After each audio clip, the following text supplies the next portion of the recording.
right. All right. Today we have Brian Andrews, bestseller, Amazon bestseller. Amazon bestseller. He's a naval vet, along with Jeffrey Wilson, who unfortunately couldn't join us. He had to step off at the last moment. Yep.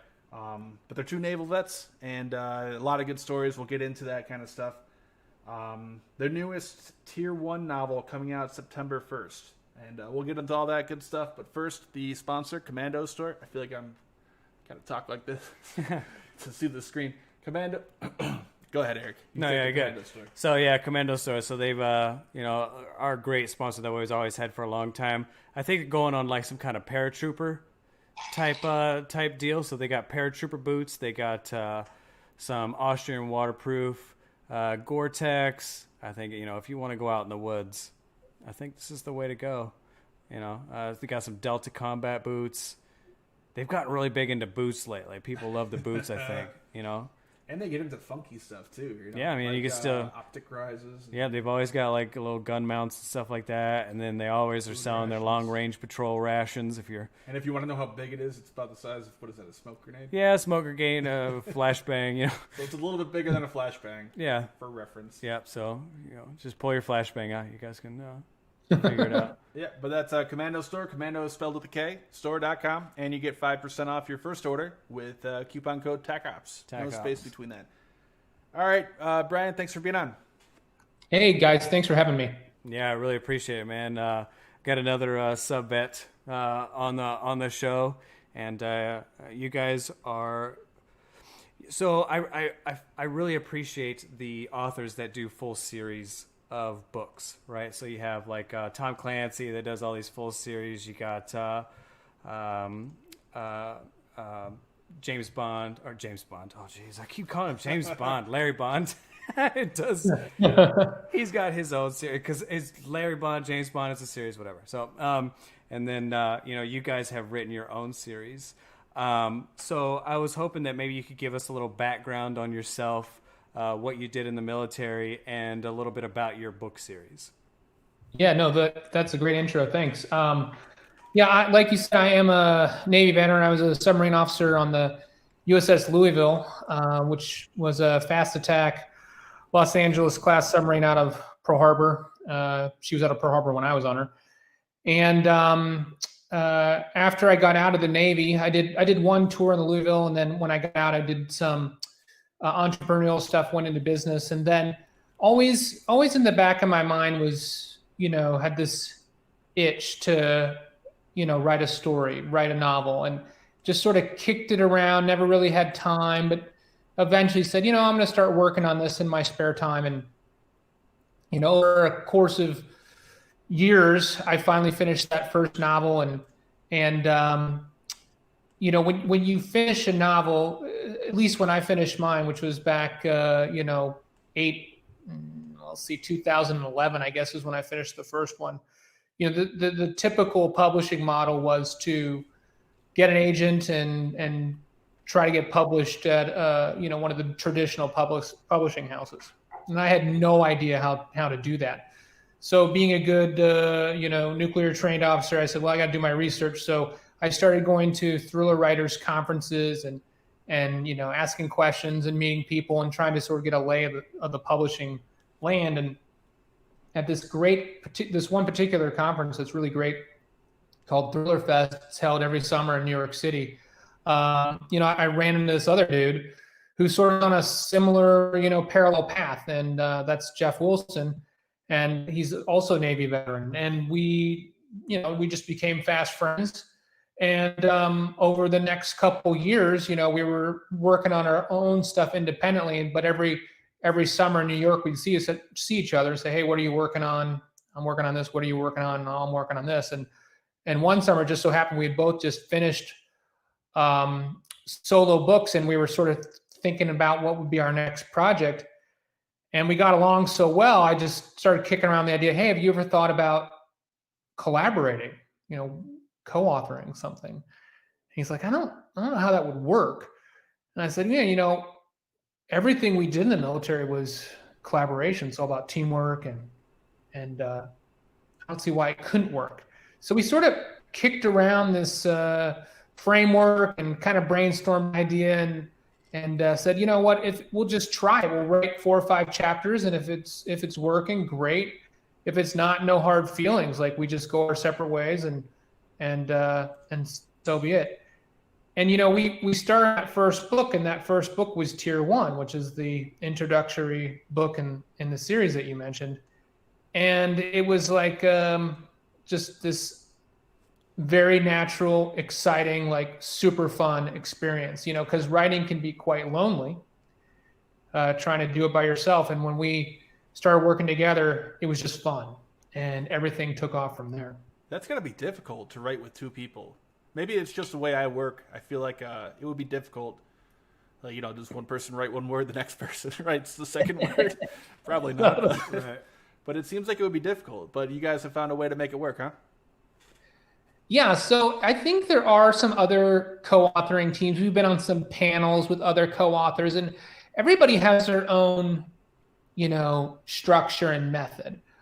Our method is that we write in, and I know we were talking about this before, how much you guys are mainly focused on nonfiction, what we were talking about before the show, but in fiction, you've got a couple structures. So one of them is, you can say, well, are you writing in the first person, which, people are saying, I did this. The character's basically telling you the story as if, they're the narrator. Or in third person, where it's like, he did this, she did that.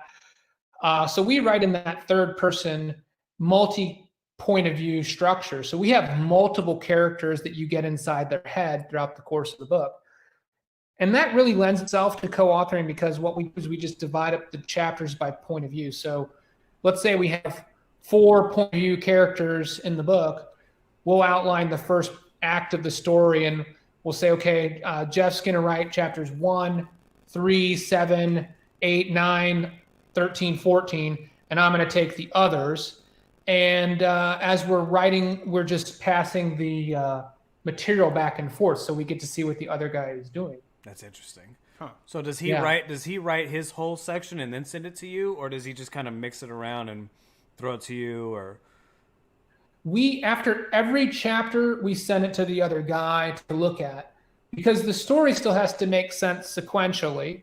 And the other thing that surprises some people is it's not like Jeff writes all the John Dempsey character chapters, like he's our main protagonist in the series, and I write, all the Elizabeth Grimes chapters. It doesn't work that way. We split up and rotate the different characters between us. That way we both get to spend time in all the characters' heads. And that's been very, very effective for us. And one of the main questions we get from people is they say, well, okay, how is it, or why is it that when we read your books, I can't tell which chapter Jeff wrote and which chapter you wrote? Like, how do you guys pull that off? Because, if you were to read one of his solo books and you were to read one of my solo books, we have a different voice. And the trick is, and this is sort of what's interesting, and I think some people don't believe us, but what we do is, when we put those chapters all together, then we take what we call a developmental edit pass. And during that pass, and we make several of these, at least 3 through the novel. And during that pass, each guy has complete free reign to change whatever he wants, And there's a lot of trust, with that, to say, okay, well, I wrote this, but he doesn't feel like it works, so I'm going to let him delete it and reword it or change it or whatever. And so much of that happens through the whole book that what you end up with is not a Brian Andrews voice or not a Jeffrey Wilson voice. You get an Andrews and Wilson voice. And it's very consistent through the book because we've each put our fingers on every single word, every single sentence through the whole story. Huh. Yeah, definitely. So, like we were like you said, fiction's generally not our genre. We try to do a little bit more of we do like these news shows and talk about what's actually going on and stuff like that and everything. So like when it comes to your naval background, how much of that has actually influenced you in the information that you write about, right? So if I haven't read every single book that you guys have written, but if you were to talk about a submarine, one of the things I always find interesting is how comfortable do you feel about writing the thing you actually have been trained on, right? So it's one thing for you to talk about a Navy SEAL or a Green Beret because you've never actually been there, right? But for me, when we do these podcasts, I kind of almost feel uncomfortable talking about a 688 Flight 3 because I served on one, right? So they can, tie back to me that I actually know what I'm talking about. But if I were to talk shit about the Navy SEALs, nobody cares, right? Because I obviously never served with them. There's no way. I drink every day. Nobody cares, right? So it's like, so when you write your book, when you actually start to get into your actual, your expertise, how do you deal with something like that? Yeah, that's a great question. And it's something that, when we first started the series, especially because Jeff had served and worked very closely with Naval Special Warfare. And, because these books are very heavy on special warfare activities, and we had to be very, very careful. So, the first thing that we did was we said, okay, we want the book to be very authentic, but we don't want to give away tactics and methods. So our primary our golden rule is if the material can be found in open source locations like Wikipedia or news articles, if other people have already said it and it's out there, then it's fair game for us to talk about. Right. That's number one. Number two, we both have stayed in touch with people who we consider trusted confidants who act as beta readers for us. And they'll look at the books and we'll sort of give them a preview and make sure that they're comfortable with, what we've revealed in the story. And if anybody has heartburn, then, we change it. And it's funny because from time to time, we'll get emails from some folks who are high speed, low drag, and they'll be like, hey man, this is wrong. Like, I can't believe you got this wrong on this page, blah, blah, blah. And we'll say, yeah, no, we know, like we did that on purpose. 95% of the people who read the book won't realize it's wrong and it'll just be over their heads. And then the 5% who do recognize it's wrong, who can look at the rest of the book and say, gosh, they got so many things right. Maybe they got this wrong on purpose and they're trying to look out for us, right? The guys that are still serving at the pointy tip of the spear. Or the people like me who read that and I believe it. And then I don't know I'm wrong. Yeah. And I go off on it. Yeah, there you go. Yeah, like in this new book, Collateral, we did something that we haven't done before, which is we have a surface warfare character who's got a point of view, and he's the captain of. We used the USS Donald Cook. The crew is fictionalized and their mission is fictionalized, but we went ahead and used the Donald Cook because this book takes place primarily in the Baltic Sea, or I'm sorry, in the Black Sea. Yeah, so the Baltic region, Ukraine and the Baltics, and then also, activities down the Black Sea. And the Donald Cook has made a couple of, forays into the Black Sea. And every time the Cook goes into the Black Sea, yeah, she gets harassed by the Russians, right? And we see it on Twitter, so it blows up. It's not just some secret thing anymore that nobody knows about. Like everybody, there's probably 5 Twitter accounts now that'll show you a nice picture of that thing floating in and out. Oh, yeah, I know. The Su-24 is buzzing, a few feet over the top of them. Yeah, exactly. Coming within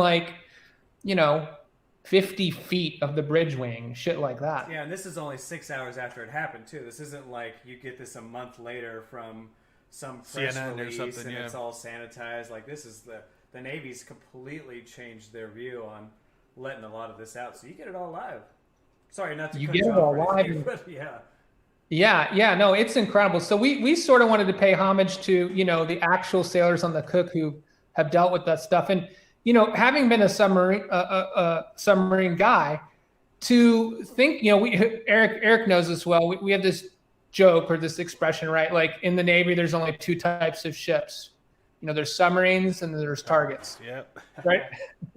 So to be on a target like in this captive body of water, the Black Sea, where there are 11 kilo class diesel submarines cruising around underneath you would be terrifying. Yeah. Absolutely terrifying. Especially now since, they took the Crimea. And Exactly. Sevastopol. And that's so that's something that we get into in this book. One of I think the hallmarks of our series is we play around with geopolitics because it's very interesting to us. And then, what we do, every book starts off with sort of a what if question. So this book started off with us saying, there's what happened in the media through Crimea, and then there's sort of the real reason that Putin took Crimea, and it's because by taking Crimea, he got Sevastopol, and he got control of the entire Black Sea, and he cut the Ukrainian naval fleet in half, right down the middle, right? So he separated the east and the two major seaports in Ukraine. He cut them in half by taking the peninsula. Yeah. And he took all the assets too, right? So he took all the surface. He took every ship and helicopter and plane that was at that base. They took them. Yeah.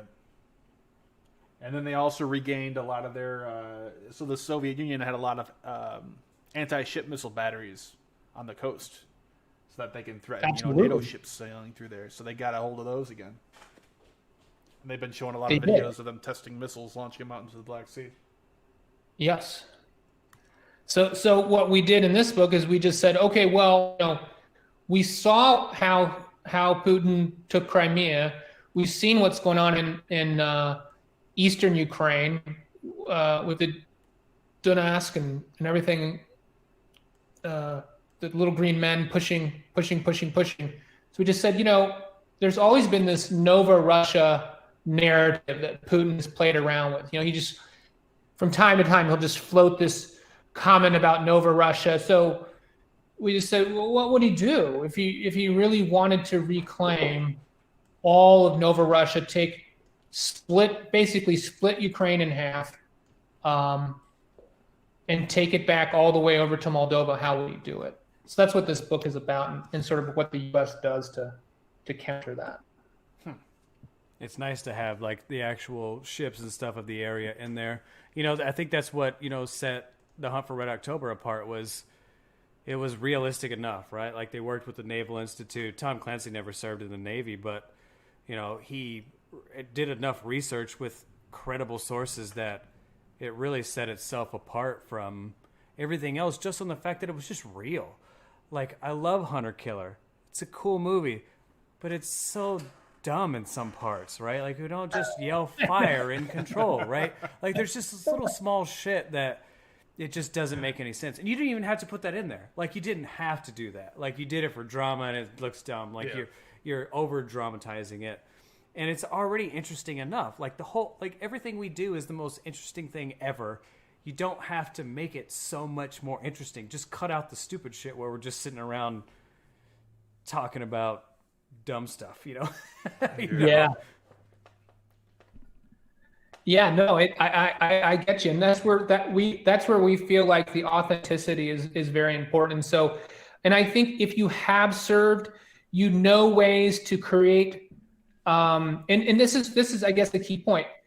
If you've served, you've walked in the shoes of the people that are in those positions. So now you understand that even with no conflict, the threat of conflict and your responsibility to your ship and your crewmates, especially when you're in a leadership position, that's incredibly intense. So, in this book, like I said, we have the Donald Cook. So I spent some time talking with a buddy of mine. He works in the Pentagon. So I said, hey, do you know anybody who was an Arleigh Burke skipper who I could talk to? And he's like, sure. So he put me in touch with a guy who was super cool, full bird captain now, and he's in the Pentagon too. And we spent, at least over the course of, different conversations, probably 12 hours on the phone and trading emails and stuff to get. I wanted to get it right, what it was like to be on Arleigh Burke. So I wrote all the scenes as if, from a submarine officer's perspective of, okay, I've been OD like on the con. I know what we do, Now I have absolutely no idea what you do on a Arleigh Burke when you've got Right. right. You've got the bridge, but you've also got this tactical operations center. So I was like, what do they do? Like, and so I wrote the whole thing, and then I sent it to him, and he's like, yeah, this is not what we call people. That's not the circuit that we use. Right. That's not how we do it. There's no And he depth. took Like, me what are you to talking school. about? Yeah, it was great. So he took me to school and showed me what it would be like, to be an OD, or rather, we have the OD, but also, the CO of an Arleigh Burke and how they operate. So that having him, walking in his shoes, having to be going back and forth between combat in the bridge and dealing with these Russians that he knows he's being trailed by a kilo. He's got the Su-24s buzzing him right and left. He knows he's got these anti-ship missile batteries on the peninsula all pointed at him. And then, he's got one of these Admiral Grigorovich class, really slick frigates put out, on a, playing chicken with him. And, just the chapters of all that leading up to it is very intense, because you realize, okay, what could happen? What could go wrong? Right. Yeah, that's the best part of reading books, It's Yeah. my favorite part, at least. Well, especially with the fiction stuff, because you could change it around and kind of play with it. And I'm not saying over dramatizing it's not good, but sometimes, especially in books, you can kind of play around as much as you want. It's not a movie, right? Is that you don't have 2 hours of their attention to like screw around with it. You have a whole Yeah, you can slowly develop it more over time. Right. Really build it up more. Right. And also, the reader can actually use their own imagination more too. yeah And create exactly. what they think the situation looks like. Did you ever get into? This might be a spoiler. Did you ever deal with the story going around on the internet about the cook getting jammed or hacked or something by these Su-24s? Are you aware of that story? I'm sure you are. Yeah. Yeah. Well, I saw it, and then I tried to find some confirming sources about it. I couldn't find anything, and I'm just wondering if it's just Russian propaganda, because I'm trying to think about the types of jamming equipment that I'm familiar with, and I'm not familiar with anything other than an EMP that would really sort of take down all of their sensor capabilities, right? Right. Yeah, they said like it pretty much disabled the whole ship. The ship went to some port in the Black Sea. They said half the crew just left. That was in the story I read, at least. So I think that was embellished. They said half the crew just left. They didn't want to continue on. And then the ship left and never came back. But then like a few months later, it went back into the Black Sea. So that kind of destroyed at least that part of the story. But yeah, and also the cook is been buzzed up in the Baltic Sea too, right? Yep. Right. So she's gone up there and had the exact off of Kaliningrad, right? So she had the same problem up there. So it's interesting that the cook seems to be the one that always gets the brunt of it. Yeah, they don't like the cook. They really don't like it. It's funny because I think it was the second strike that Trump launched on Syria for the chemical weapons attack that he said. Yeah. And then Russia said that, if you guys launch missiles, we will we could retaliate. And they actually had aircraft flying around with anti-ship missiles on them. And from what I heard is they were trailing the cook. They were watching it really closely because, again, they really don't like that boat. And the cook never fired. It did not fire any Tomahawks. There was a couple other ships that were involved in it. But again, they were specifically mentioning it in their media. Yeah. I mean, I just love to geek out on all this stuff, and it's fun to put in these, sort of do this wargaming and put these different assets in there and in the story, and it plays out the way we want it to, because when you're the author, you get to control how it turns out. How it would turn out in real life, don't know. Yeah. You could see how in the Black Sea it could get really ugly really fast, right? and Turkey controls, who gets to get in and out of the Black Sea. Oh yeah. Through the Straits. So there's a standing rule right now that the United States is only supposed to have one warship at a time. Now we have had two because we've had I think they've had some marine carriers and stuff. I think we had in our book we have the Oak Hill and the Cook in there at the same time. But you're really pretty much alone if you're there in the Black Sea. Yeah. Surrounded by because of the conventions, right? There's You can't bring a carrier in there. can't put a submarine in there, Yep. right? That was one of the things I was asking. Who was it? Sorry, go ahead. No, yeah, we were talking to a bunch of the Turkish guys who know about the Bosphorus Strait, and I was asking them like, so you can't bring a submarine in there. But what about a UUV? Because that's not manned. So what's the definition of a submarine, right? Because obviously you can't bring in a bunch of people, but what about UUVs? And then we pulled up, I actually found a NOAA oceanographic scan where they brought some kind of NOAA UUV into the Black Sea and scanned everything inside the Black Sea and went back out, and you can see the whole track. But yeah, so they're sending in drones inside the Black Sea, but they won't send submarines, it seems. Well, they'll send at least NOAA research submarines. Right. It's all for research, but Right. then now you have a detailed underwater map of the Right. area that can be used for Right. other purposes. Right. Who was it we were talking to was talking about carrying a submarine over land? So you avoided the Bosporus? Yeah, so you avoid the Is that Bosphorus. Sutton? Yeah, Sutton was talking about it. Like the Russians would just basically drop submarines right in it, or you could use Turkey to import submarines into the Black Sea, Or like if you want. Bulgaria, or so go up through there. Or yeah, something. any country that's on the border of it. Yeah, you could just basically. You couldn't do it with a nuclear submarine, obviously, but if you had a diesel, I mean, they've been moving diesels on land. That's easy money. Yeah. You can't exactly move a SSN, around Alabama.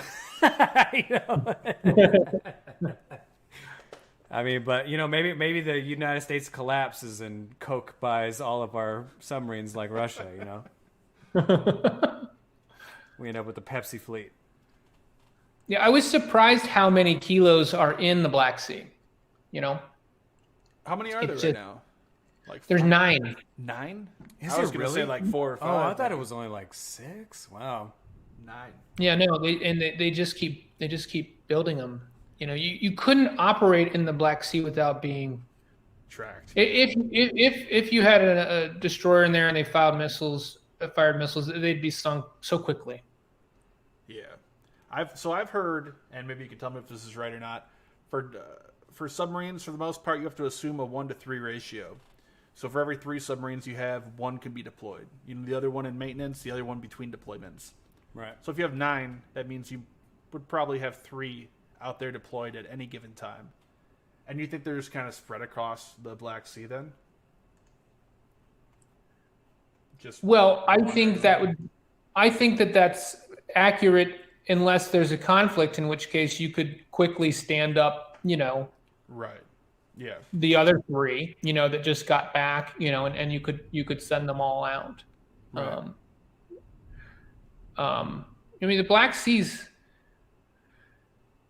it's there's not that much to pay attention to, right? Because I mean, they've got Georgia, which they pretty much know what's going on over there, right? And Georgia doesn't have any naval assets that they're concerned about. Right.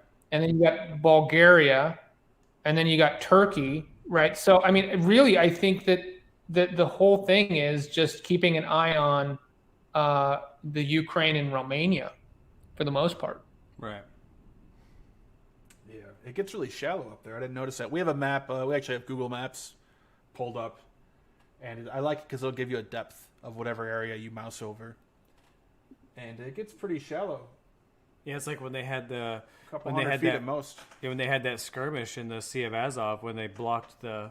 Remember when they the bridge. blocked the bridge with that tanker? Yeah, I mean it's the Sea of Azov so short. We were talking about like, you can't do anything there. It's so shallow that you have to have only surface ships there. So, Yep. you know, the Black Sea is a little bit different. In the middle of it, it's a little bit deeper, but it's still so shallow all the way around. You got to be shallow going in and going out. Yeah. We were actually talking to, I can't remember who we were talking to about going in and out of there, but you can't go through the Bosphorus submerged. There's just no way, especially in a nuke. Yeah. You know? Yeah. Yeah. It's interesting, too. I think the Black Sea, obviously, well, because of the Crimea, right? But also, the world has gotten so much smaller. I mean, it's remained the same size in some respects. You know, a submarine can only go so fast. You're only going to be going maybe 30 knots, maybe a little bit faster. And that's remained pretty much constant for the last, 40, 50 years. But then you have these missiles, right? Like anti-ship missiles that can reach hundreds of miles, something you didn't have 50, 60 years ago. So that area has kind of shrunk, right? Right. Like anything Absolutely. is within range. Yeah. So there were some other things we wanted to ask you about too. So you being a submarine veteran, what do you think about this SSGN that floated up near Alaska? Yeah, that's a great question. I think what you have going on is sort of the same thing that is happening in the air too, right? Where you get the Russian bombers that make these very sort of aggressive runs right at the Alaskan coast, and then, you know, they always force us to send up some F-22s to turn them around. And this is sort of the same thing. I think it's like, you know, okay, we're going to stick our thumb in your eye by saying, hey, you didn't know, nobody was following us. We got all the way here. Look at us. You can't, you know, we're too good for you to catch us. And if we want to get, you know, right off your coast, we can do it. That's how I look at that. Right. Before we go too deep into this, if you guys hear any banging going on in the background, we're not getting shelled or anything. We have a severe thunderstorm that's rolling over us right now. So if you hear some weird banging in the background, that's what's going on. So sorry about that. But It was the Russians last week. We tried to do a podcast with you last week, and the Russians shut off our internet. well, they control the weather too, right? Yeah, so I'm well, sure there you go. they're attacking us with Right. a thunderstorm this time. Yeah, they're hacking, and yeah, the weather is terrible. Maybe that could be the next book you guys write. Yeah, weather You control. could write it on Eric and I and our struggles to make our podcast while the Russians shut us down. No, don't do that. That would be horrible. Oh, It'd be man. horribly boring. That's where it starts, right? We started at this podcast, and then it blew up to World War IV. Yeah, but so what were we even talking about? I'm sorry. The submarine off Alaska. Yeah, so submarine off Alaska. So it was SSGN. So from what I understand too, it wasn't even really like they didn't like pop it off the side of Fairbanks, right? It wasn't like this scary, crazy thing they did. It was more of like they were out doing an exercise, and I think that some fishermen saw it, and it kind of freaked them out that they saw this submarine before they saw anything else. So they reported it. And NORAD and Northern Command kind of jumped in and was like, yeah, we see it out there. We know it's there, you know, but they're not I don't think they're necessarily trying to really scare us too much. They're just doing exercises up in it, you know, like I hate to say it, but like I was telling Greg, Alaska's kind of that buffer for CONUS. Yeah. You know? Yeah. I mean, they're a state, I love them to death, but if some shit's going to go down, it's going to go down there first, especially with the Russians. So, you know, like we're seeing now. So, you know, I think they were just seeing a little bit of flanker type of mentality where they're just going to try to mess with them and show off, I guess, a little bit, but not be too provocative where we get too worried about it. Like they're not coming in within 12 nautical miles. That's when it gets a little crazy, right? Yeah. Yeah. So your time in as a naval officer, did you you got any good sea stories that you want to share with us? I'm not trying to like call you out like that, but generally everybody's got a good sea story. You got to stay away from blowing sands. We've already shared enough sanitary blowing in this podcast. And you were in the Pacific, correct? Right. Yeah, I was a Pacific sailor, so yeah, no, I've got lots of great stories, and I could share some offline, and there's some that are appropriate for online like this, but I can tell you one, or I can tell you maybe a couple that are sort of funny. So one is we were on mission, and so we were going pretty slow, like you do, Eric. And Right. and we had a dive who was recently qualified. He's having trouble maintaining his trim, and so we had a pretty good up angle, pretty good up bubble on the whole watch. And it just so happened that during that watch that the cooks were baking a cake, big cake, Okay. right? So the cake was baked at like an angle. So it was really, it's pretty thick on one end of the pan and very little cake on the other. And the cooks, being submarine guys, sense of humor like they are, when they iced the cake, they iced it perfectly flat. so the first guy in line, he like took a piece from one side and he's like, "What the hell?" There's like it's like 1 centimeter of cake and 5 centimeters of icing. And the guy behind him takes his piece. He's like, "No, man, it's like all cake. I got no icing." And then the third guy, of course, he like, "Dude, I'm taking a piece from the middle." So everybody cut, from the middle and left the ends, the sides for the guys at the back of the line. They got totally screwed. That's the sort of stuff that always made me laugh, and everybody on a submarine, we've all played those games and practical jokes and stuff, and it made the time bearable, that sort of stuff. Yeah, it's the little things in life. Like I bought a battle lantern on eBay, like a brand new battle lantern. I say brand new. It looks brand new. The light doesn't work. I think it needs a battery. But I was trying. Good luck finding a battery that fits that too. Shit, right? yeah.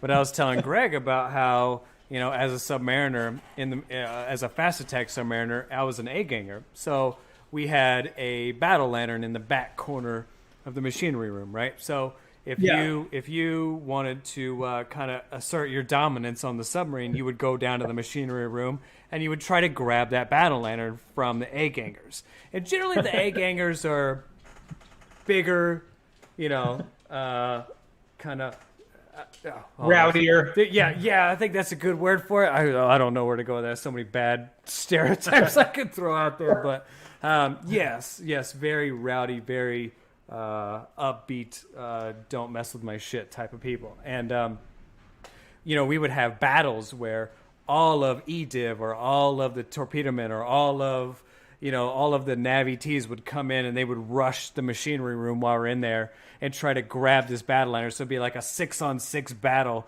in the machinery room. We got people pinned up. I remember one time we had a guy on top of the diesel, like we pushed him on top so he couldn't get out. And we just held him up there so that they were one man down, right? So we had a power play. So we had a power play. We had one guy holding another holding him up there. It was great, man. And so, just trying to share these little stories.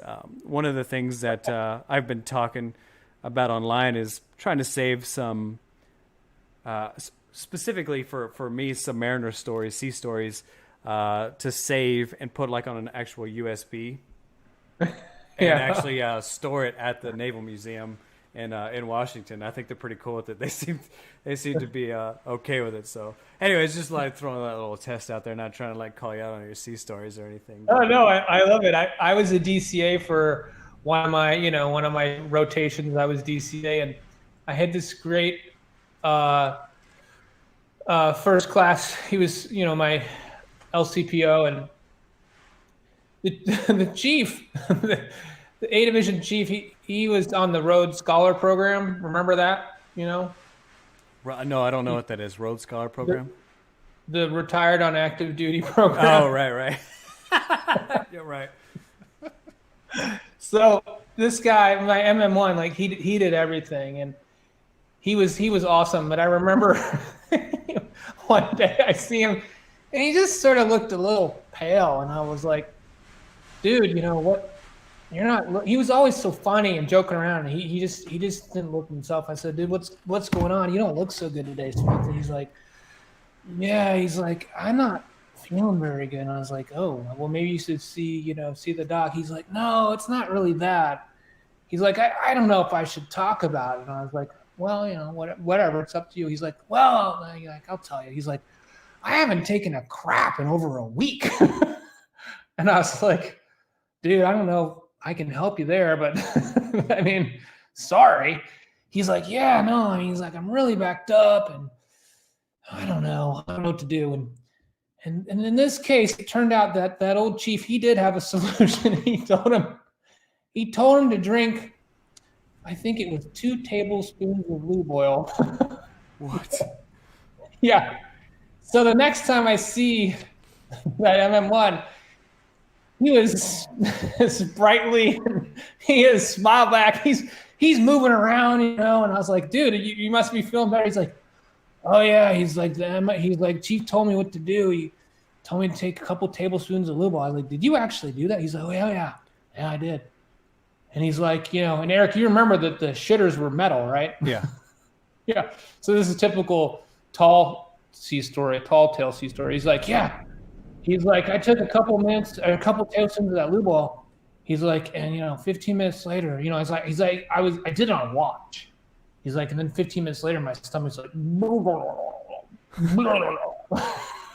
he's like, I had to call, for relief. I knew I wasn't gonna make it on the watch. So he's like, I get in there, I get myself on the shitter, and it came out so fast and so hard. It went ping. Oh.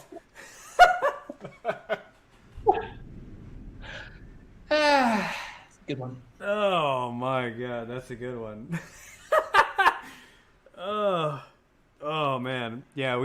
The stories of especially the nukes, because what sucks about like being a reactor operator is that you can't leave. You're in charge of a reactor, especially on a submarine, so you're underwater.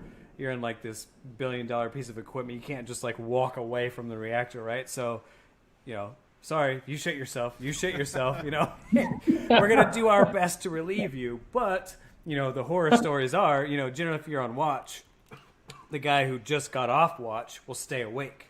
And he'll stay awake until you get off watch, and then he'll go to sleep, right? So while you're on watch, if you had to take a dump or you don't feel good and you have to go throw up or whatever it is, you could call him back to stand your watch and relieve you, right? But the horror stories of like, oh yeah, the guy already fell asleep and he won't wake up, and he's gonna fight the messenger if you try to wake him up. So good luck, And there were multiple stories on my boat where people were shitting in trash cans. I mean, what do you do? Bring me a trash can. Well, I don't know what it was like on your boat, but we had this. I'm trying to remember what it was. What bell? It wasn't. It was a very unusual bell, and the old timers when I got there, they told me it was called the 688 shimmy, and I want to say it was like a standard bell. Maybe it was like turns for 17 knots or something like that. It was a very odd speed, speed that we never really. We never made turns for 17 knots, but right. Every once in a while, some jackass OD would do it. And, at least my boat, the whole boat would get into this sort of like resonance, Right. And it would shake. It was this shimmy. And it literally shake the crap out of your intestines. I mean, like whatever the hell it was, everybody would have diarrhea that was walking around. It was just a matter of time till you shit, So yeah, I remember that. And the captain would never get pissed off about it. Like I'm sure it's loud as shit if you're just shaking the whole boat to death. Oh yeah. It was not a stealth operational condition. This would only be like a transit, and we had one OD who liked to do shit to just make people miserable, and I think it was that dude who did it. very, very distinct memory of it. He refused to change the bell because he was sadistic. He loved doing that sort of stuff. Oh my god! I could imagine that being like some kind of alarm where you just wake everybody up. 17 knots. Okay, I'll make 17 knots. You just wake everybody up like a cheap battle stations or something. But wake up all the Russian submarines going around listening on yeah, sonar. Seriously, here we are. Well, if you guys are doing like rim pack, right, you don't have to like bang on the hull because nobody can hear you. You could just go 17 knots and just shake yourself to death. Like the old what was it? The 637s had shakers where they put a vibrator. They actually attached a big giant vibrator to the shaft. So if they were in a war game, they could turn the vibrator on so you could hear them. Make them sound like we did in rim pack one time, or we were doing some exercises with the Tucson, and she was a brand new 688i, and we had a badass sonar on my boat because we were one of the like AECI like test platforms. So we had the TB29 and the latest greatest sonar, and we couldn't fucking hear the Tucson. Like we couldn't hear her anywhere. She'd be like right next to us and we couldn't hear her. So they had to put that shaft shaker on her just so we could play around.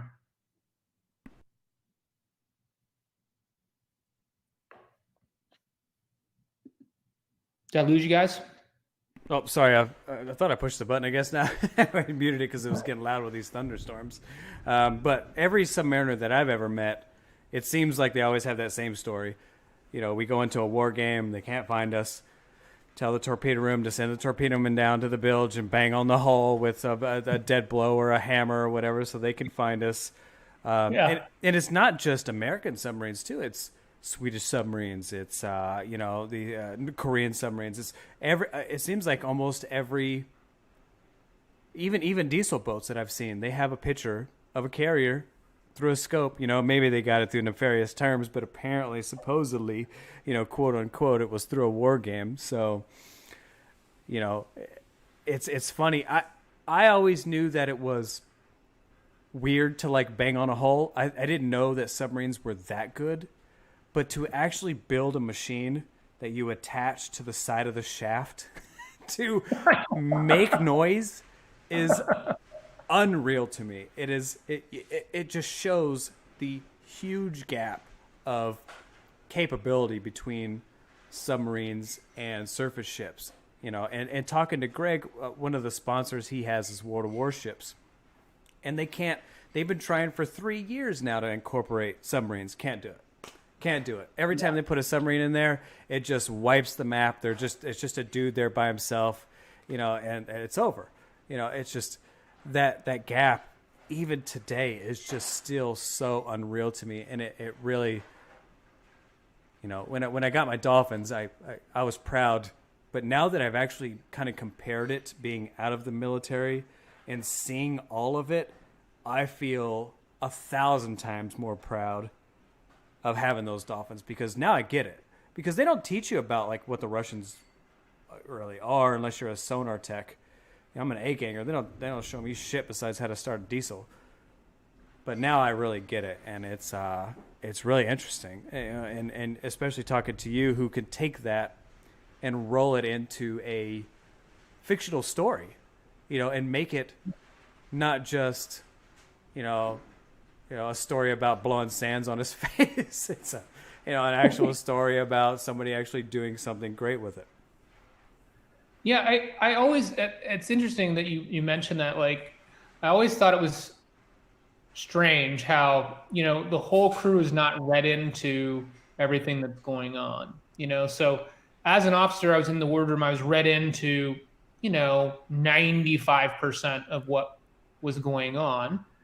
And I, you would think that you would have guys that would be like coming up to you all the time saying, hey, what's really going on? What can you tell me where we are? Can you tell me what we're really doing? But I think that like the vast majority of the people who were serving on the sub with me, like they just didn't want to know. Like actually It felt better to them. Like, don't tell me, I don't want to know. I just want to do my job, and I'll pretend that we're like off the coast of Hawaii. You know? Nobody cares, right? Like it's just more shit to think about, like and worry about. I'm already worried about the diesel starting. I'm already worried about shooting that water slug and not fucking the doors up or whatever. It's just like, oh god, and now I'm off of country X. Now I'm under fire or whatever it could be. That was one of the weird things. That was one of the things I actually hated about standing auxiliary man of the watch, is that you couldn't you had to go into control, so you kind of got to see what was going on, and you couldn't really hide from the actual reality of it. Whereas like the guy who's standing machinery room watch, he just wakes up, he goes over to this room, he stands there for 6 hours, makes sure shit doesn't explode or catch on fire, and he just walks back 6 feet and goes back to sleep. And you just walk back and forth. So, as an officer, qualifying officer of the deck and all that stuff. What was it like for you to go through that type of mentality? Once you're qualified OD, you have to have this big paradigm shift. When you're just standing EL in the back and you're pushing, you really can just say, well, okay, it's not my problem. I'm pushing, I'm in charge of this reactor, but I just don't have to worry about everything else. And as soon as you're OD, you feel the weight of the crew on your shoulders. And that's not hyperbole. I mean, that's really what happened. I remember, there was a rule, at least with my two COs, there was a rule when you were going to go to periscope depth that you had to have 2 legs on every contact so you get a good fire control solution on the contact before you came up to PD, right? You don't want to run into somebody. And certain parts of the world, there's so much traffic. I remember one time I was trying to get to PD, and you're trying to get up to PD to catch the broadcast. That the message traffic is going to come down at a certain time. So you would prepare to go to PD, with enough time that you could clear baffles, get good fire control solutions on everybody, and then get up to PD, get the message, put the antenna up, get the messages, and go back deep. If you miss the broadcast, it might, you might have to wait an hour to go back up and get the next time. And a lot of CEOs, they don't like that. So I remember one time we were in a very busy part of the world, and I just, every time I turned, it'd be like, con sonar, I have new sonar contacts. You're 3-4 bearing 182, blah, blah, blah. You're like, great. So I got to get another leg on this guy. So then I'd turn, and I'd go to get my second leg on that guy, con sonar, new sonar contact, 183, bearing blah, blah, blah. I'm like, oh, man. And this just kept happening. And I had so many contacts on the fire control screen and on the sonar that I couldn't find a safe place. I remember the CEO came, he sort of cursed. He's like, Lieutenant, like, what the hell are you doing? Like, we need to get to PD now. And I said, I remember I was so frustrated. I said, Captain, look at this. And I pointed to the Azimuth, which is the waterfall sonar display. And he's like, yeah. I said, it's a mess. I said, I don't know where to go up. Like, I am not comfortable going up. I do not have a course that I'm comfortable going up. He's like, yeah, it is a mess. He's like, well, I was like, your standing order says I got to get 2 legs on every contact. I don't have 2 legs on every guy. And it got to the point where, this was one time in my career where I said, he's like, well, what do you want to do? I said, I am not comfortable taking the ship to PD in this situation. So as your representative, as OD, I'm supposed to be your representative. Like, with my skill set, my experience, I'm not taking the ship to PD. He's like, you're telling me you will not take the ship to PD? No, sir, not right here. And he said, fine, I'll take it up. I'll take her up. So in that case, he did. And I remember, like, after that, all the people in the control room, when he left, he took the con back later, and they were like, holy shit, sir. Like, I've never in my entire time in the Navy seen anybody do that. I said, do what? Like, say no. Right. Why did you do that? And I said, because, like, I'm pretty comfortable with my skill set. Like, I know what I can do and I know what I can't do. And the way I look at it is, like, all y'all's lives are in my hands. So if I'm going to go to PD and I'm going to follow his rules, like, I'm not going to lie. Like, I'm not going to skirt it. I don't want that pressure of trying to say, well, I have to hit the clock because he wants the message traffic. And that's how accidents happen, right? People are like, well, it'll be okay. Or, I tell them, oh yeah, I've got a good handle on everybody, when I don't. And, I look back on that memory and I think, you know what? I'm freaking proud of myself for that particular thing that could have been like a shameful memory. But in fact, like for me, that's like an area where I felt like, I did the right thing. I kept my integrity, and like it was his boat, right? He was the skipper, it's his boat. So in that case, he decided to take it up and we ended up being fine. Yeah, I feel like the submarine force has always had that special feel for it where if somebody says fucking no, and it could be just an E3, it's no, because we deal with a reactor, we deal with subsafe, we deal with large scale weapons, possibly nukes now. Like if somebody says no, we gotta listen to them and go from there, right? Stop what you're doing. If that person says no, and then like your captain did, well, I can deal with it. I'll take care of it. Then let's do that. But don't leave it up to the officer of the deck that says no to go fuck yourself. You're gonna get your ass up there, and then this dude's freaking out trying to get the ship up there, right? Because odds are you're going to be fine, right? It's a big enough place. Odds are you're going to go up to periscope depth and you'll be fine. But, hitting something is,